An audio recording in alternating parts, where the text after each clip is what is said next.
Can you read a room in seconds? Do you notice when someone's lying without them saying a single word? Feel uncomfortable with over-the-top compliments? Congratulations. You probably have above-average emotional intelligence. And according to Harvard psychologist Daniel Goleman, who popularized the concept, emotional intelligence can be up to twice as important as IQ for success in life. In this video, I'm going to show you 7 scientific signs of high emotional intelligence.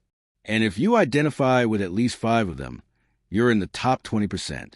Let's dive in. Sign number 1. You pause before reacting emotionally. When someone criticizes or provokes you, you don't explode immediately. You take a deep breath, process what happened, and only then respond. This isn't weakness. It's emotional self-control. A study from Yale University published in 2022 showed that people with high emotional intelligence have increased activity in the prefrontal cortex, the part of the brain responsible for regulating impulses. While most people react automatically, you create space between stimulus and response. And in that space is your power. People with low emotional intelligence are hostages to their emotions. You're not. You observe your emotions, recognize them, but consciously choose how to act. Sign number 2. You detect fake compliments and feel uncomfortable with them. When someone gives you an exaggerated or clearly manipulative compliment, you don't melt. You become alert. While many people love flattery, you sense the inauthenticity and it bothers you. Research from the University of Toronto showed that people with high emotional intelligence have better detection of emotional incongruence. Basically, you feel when words and real emotions don't match. It's not that you're cynical or distrustful. It's that you value authenticity above everything else. Genuine compliments? You receive them well. But manipulation disguised as kindness? Your emotional radar catches that instantly. Sign number 3. You don't hold grudges for long. This doesn't mean you let people hurt you without consequences. It means you process the pain, learn from the situation, set boundaries when necessary, but don't ruminate for months. A Mayo Clinic study showed that carrying resentment increases chronic cortisol, blood pressure, and risk of depression. Emotionally intelligent people understand this. They forgive not because the other person deserves it, but because they deserve peace. You can separate the person from the action. You can feel anger at a behavior without hating the person. And when you decide someone no longer deserves space in your life, you simply walk away. No drama, no need for revenge. Just a conscious decision to protect your peace. Sign number 4. You can admit when you're wrong without your ego collapsing. For most people, admitting a mistake feels like an existential threat. But you can say, I was wrong, and genuinely change your opinion when you receive new information. Research from the University of Michigan on intellectual humility showed that people with high emotional intelligence view mistakes as opportunities for growth, not character failures. Your sense of identity doesn't depend on always being right. You have enough inner security to acknowledge limitations without feeling inferior. And ironically, this makes you more respected, not less. Because people trust someone who has the integrity to admit flaws. While others trap themselves in fragile ego defenses, you're free to evolve. Sign number 5. You question your own emotions before acting on them. When you feel anger, you ask yourself, is this really about this person or am I projecting something?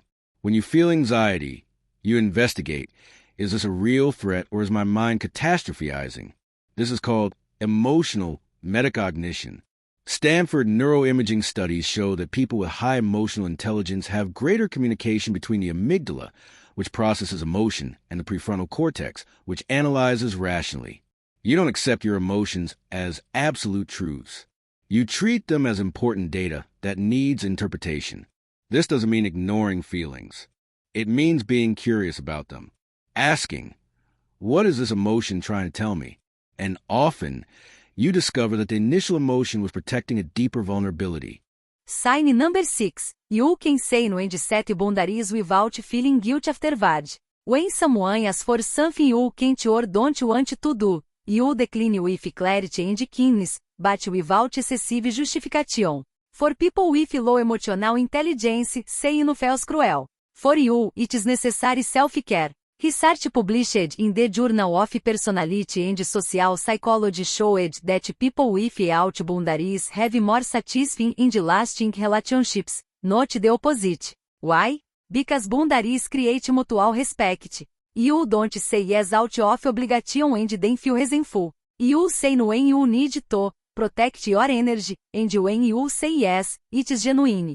The people around you might not like your boundaries initially, but they learn to respect them. And those who don't respect them? They show they didn't deserve your team in the first place. Sign number 7. You feel genuinely uncomfortable when conversation turns to gossip. Not because you're moralistic or think you're superior, but because you intuitively understand that talking badly about someone behind their back erodes trust in all relationships. When someone gossips to you about another person, your brain automatically thinks, what does this person say about me when I'm not around? A University of Amsterdam study on social behavior showed that people with high emotional intelligence avoid gossip because they value relational integrity above social entertainment. You prefer comfortable silence to participating in something that makes you feel bad afterward.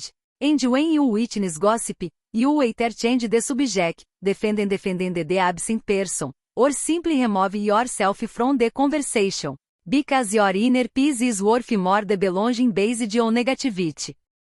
So, how many of these signs did you identify with? If it was 5 or more, you definitely have above average emotional intelligence. And here's the good news. Unlike que emotional intelligence can be developed, it is not something you're born with and that it is a skill you build through self-awareness, practice, and commitment to personal growth. If you only identified with 2 or 3, it doesn't mean you're lost. It means you have specific areas to develop, and recognizing that is already the first step of emotional intelligence, self-awareness. In the comments tell me honestly, how many signs resonated with you, and which one do you find hardest to develop? If ever commenting me and will respond to as many as you can. If this video made you reflect, leave a like and share it with someone you emotionally admire. And subscribe to the channel for more psychology content backed by science. Until the next video.